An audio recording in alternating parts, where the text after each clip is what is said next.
Tidak ada suara peringatan sebelum semuanya berakhir. Tidak ada kejaran, tidak ada perlawanan terbuka. Di alam, ada makhluk yang tidak perlu menyerang untuk menang. Ia hanya membuat satu hal sederhana, tidak ada jalan keluar. Laba-laba tidak membunuh dengan kekuatan. Ia membunuh dengan sistem. Dan sebagian besar waktunya, sistem itu bahkan tidak terlihat.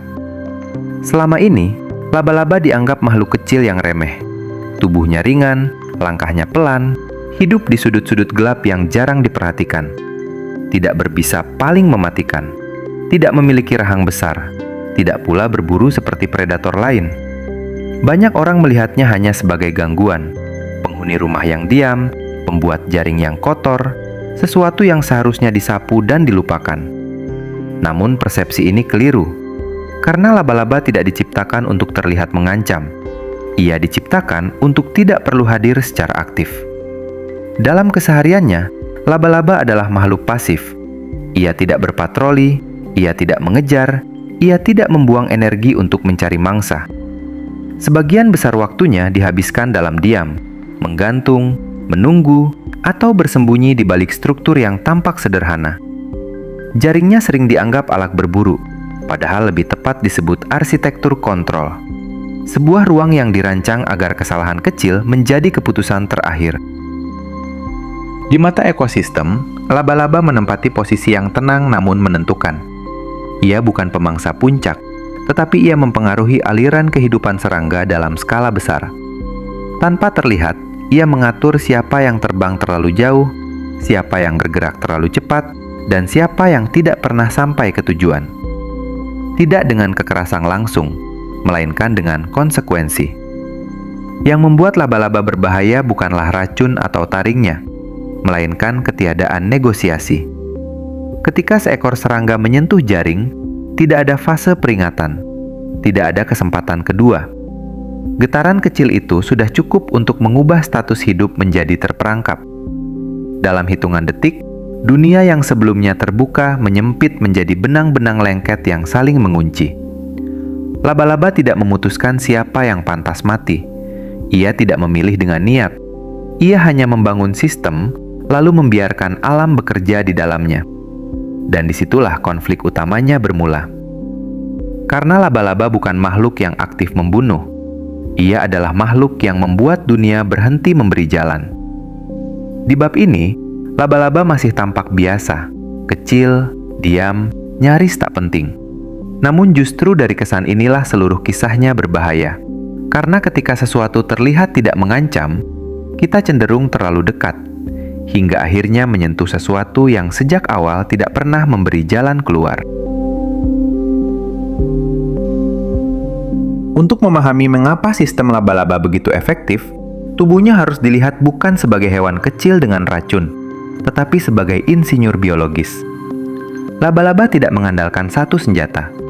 Ia membangun rangkaian mekanisme yang saling mengunci, di mana setiap bagian tubuh bekerja untuk satu tujuan, menghilangkan kemungkinan lolos. Jaring laba-laba bukan benang biasa. Ia adalah material biologis dengan sifat yang hampir paradoksal. Ringan, elastis, namun sangat kuat. Serat sutranya mampu menahan gaya tarik yang besar tanpa putus, sekaligus cukup lentur untuk menyerap energi benturan. Ketika serangga terbang dan menghantam jaring, energi itu tidak dipantulkan kembali. Ia diserap. Getaran merambat, dan serangga kehilangan momentum sebelum sempat bereaksi. Yang lebih menentukan bukan kekuatan jaring, tetapi arsitekturnya.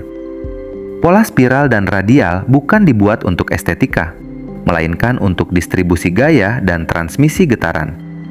Setiap titik pada jaring terhubung ke pusat kendali, tempat laba-laba menunggu. Dari getaran saja, laba-laba dapat membedakan apakah yang terjebak adalah mangsa kecil, serangga berbahaya, atau hanya daun kering. Keputusan diambil dalam senyap, tanpa visual, tanpa suara. Ketika laba-laba mendekat, mekanisme berikutnya bekerja. Gigitan bukan bertujuan menghancurkan tubuh mangsa, tetapi menghentikan fungsi. Racun laba-laba umumnya bersifat neurotoksik, bekerja pada sistem saraf serangga, melumpuhkan otot dan menghentikan koordinasi. Banyak spesies bahkan tidak membunuh seketika, Mangsa dibuat diam, lalu dibungkus sutra, sebuah tindakan yang sering disalahpahami sebagai kekejaman, padahal secara biologis adalah penyimpanan hidup. Pencernaan laba-laba pun tidak terjadi di dalam tubuhnya. Enzim disuntikan ke dalam mangsa, mengurai jaringan dari dalam hingga berubah menjadi cairan nutrisi. Laba-laba kemudian hanya menghisap hasil akhirnya. Tidak ada kunyahan, tidak ada perlawanan lanjutan. Seluruh proses berlangsung pasif, efisien, dan hampir tanpa pemborosan energi. Semua ini menunjukkan satu hal penting. Laba-laba tidak berevolusi untuk berburu cepat, tetapi untuk menghilangkan variabel. Ia tidak mengejar ketidakpastian, ia mengurungnya. Dalam sistem seperti ini, kecepatan mangsa, ukuran sayap, atau insting melarikan diri menjadi tidak relevan.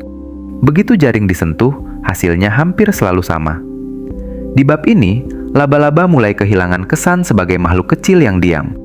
Ia mulai terlihat sebagai sistem tertutup, tenang, presisi, dan sulit ditembus.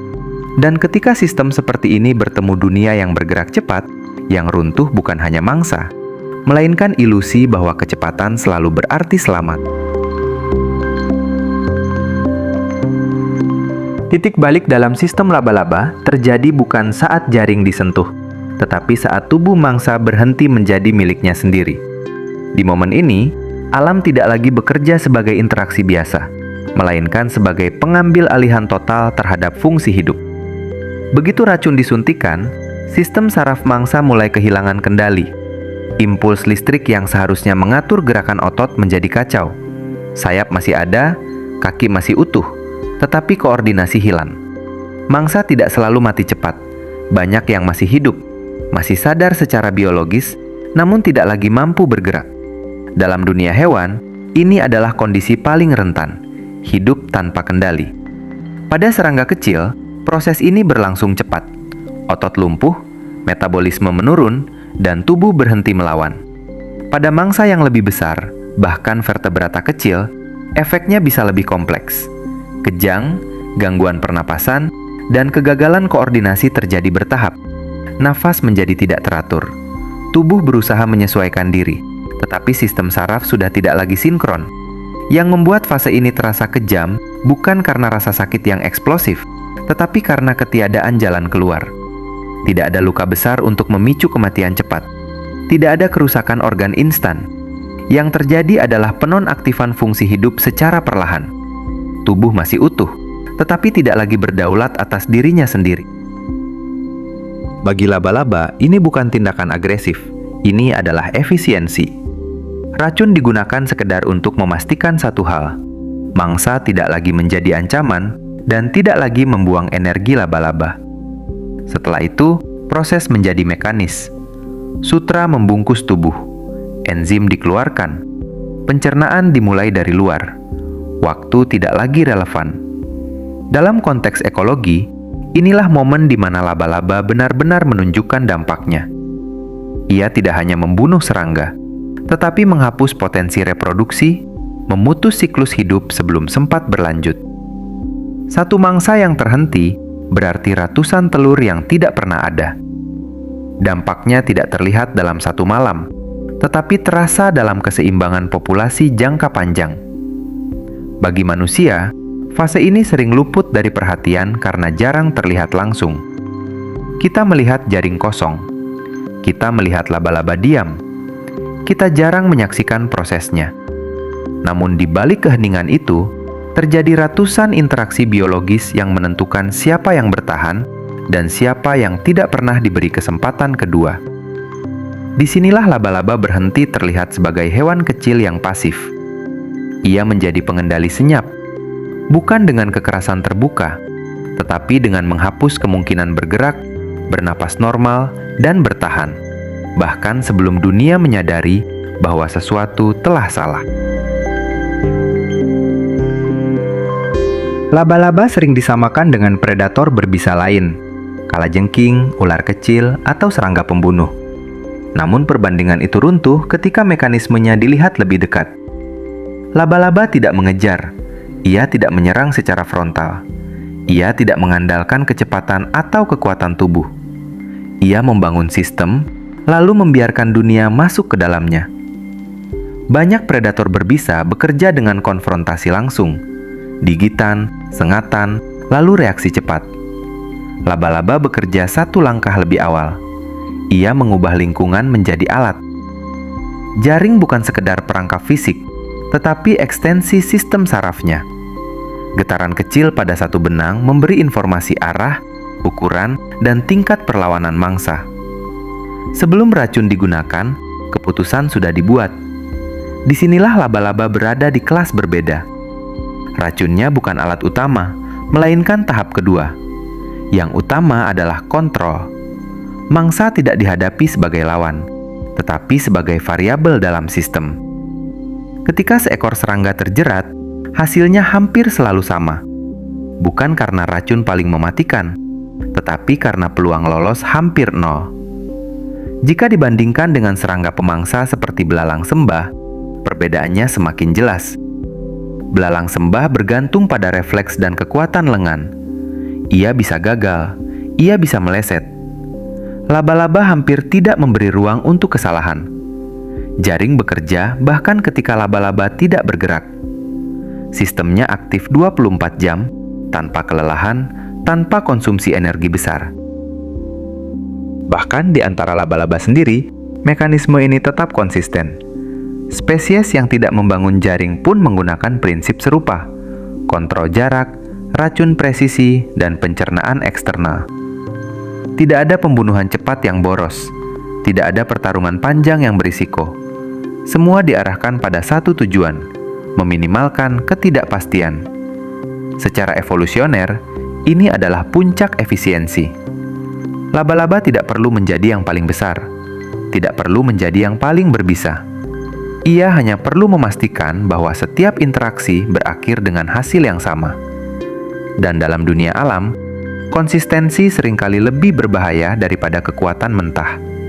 Karena itulah, laba-laba jarang menjadi ikon keganasan. Ia tidak dramatis, ia tidak spektakuler. Namun justru karena itu, ia bertahan selama ratusan juta tahun hampir tanpa perubahan besar. Sistemnya sudah cukup, tidak perlu ditingkatkan. Laba-laba bukan predator paling mematikan. Ia adalah predator yang paling jarang gagal. Dan dalam ekologi, tidak ada keunggulan yang lebih berbahaya daripada mekanisme yang bekerja setiap saat, tanpa suara, dan tanpa perlu diperbaiki.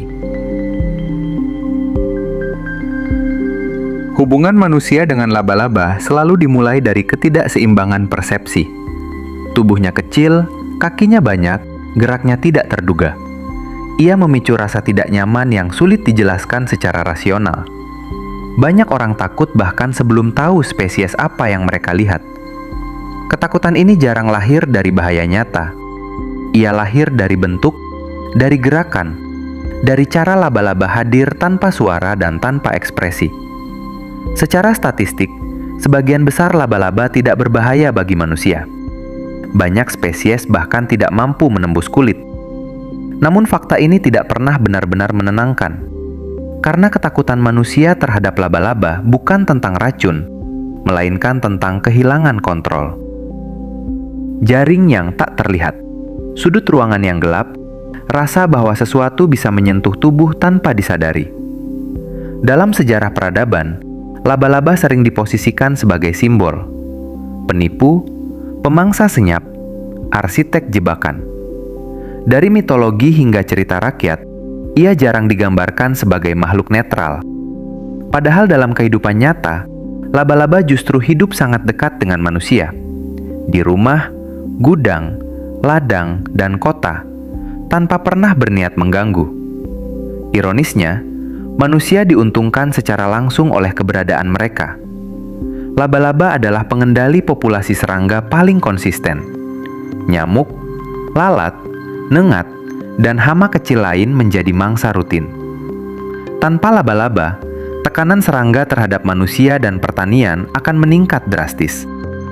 Namun manfaat ini jarang diingat. Yang diingat hanya rasa tidak nyaman ketika melihat 8 kaki bergerak di dinding. Di sisi lain, manusia juga memanfaatkan laba-laba secara ilmiah. Benang jaringnya dipelajari karena kekuatannya yang luar biasa. Racunnya diteliti untuk memahami sistem saraf, nyeri, dan bahkan potensi terapi medis.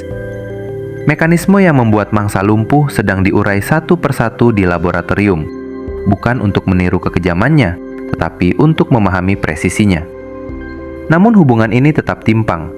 Laba-laba dibunuh sekedar karena hadir di ruang manusia, tanpa ancaman, tanpa sengatan, tanpa gigitan, hanya karena ia terlihat.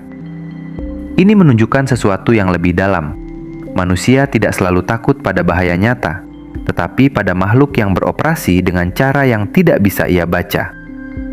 Laba-laba tidak menyerang manusia sebagai spesies. Ia hanya mempertahankan ruang kecilnya. Ketika diganggu, ia bereaksi, sama seperti makhluk lain, tidak lebih, tidak kurang.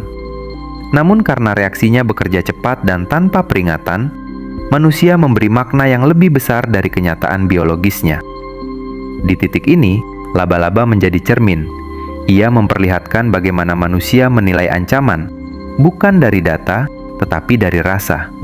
Dan seringkali, rasa itu lebih kuat daripada fakta ilmiah apapun.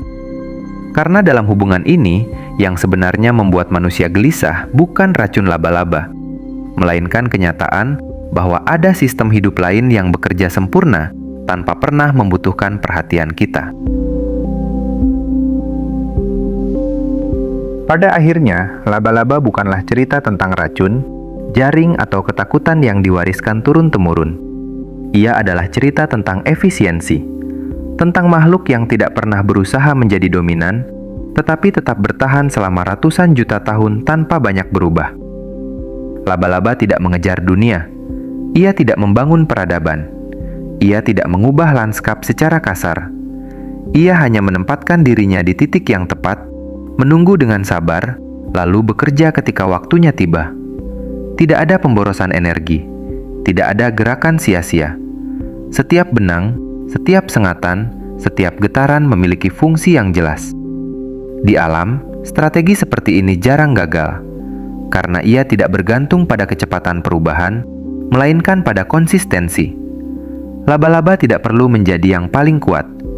Ia hanya perlu cukup presisi untuk memastikan satu hal, bahwa setiap kesalahan mangsa menjadi keuntungannya. Manusia sering menyamakan keberhasilan dengan ekspansi dan kontrol. Laba-laba menunjukkan jalan sebaliknya. Bertahan dengan ruang kecil, menguasai tanpa terlihat, mengubah hasil tanpa perlu konfrontasi terbuka. Ia tidak menciptakan kekacauan besar. Ia menciptakan ketidakterhindaran. Dan mungkin itulah sebabnya laba-laba begitu mengganggu secara psikologis. Ia mengingatkan bahwa tidak semua ancaman datang dengan suara keras. Tidak semua sistem bekerja dengan transparan. Ada mekanisme yang bekerja lebih baik justru karena ia tidak menarik perhatian. Jika suatu hari laba-laba benar-benar menghilang, dunia tidak akan runtuh seketika. Namun, ketidakseimbangan akan muncul perlahan. Populasi serangga melonjak, penyakit meningkat. Sistem kecil yang selama ini ditahan dalam diam mulai bergerak tanpa kendali.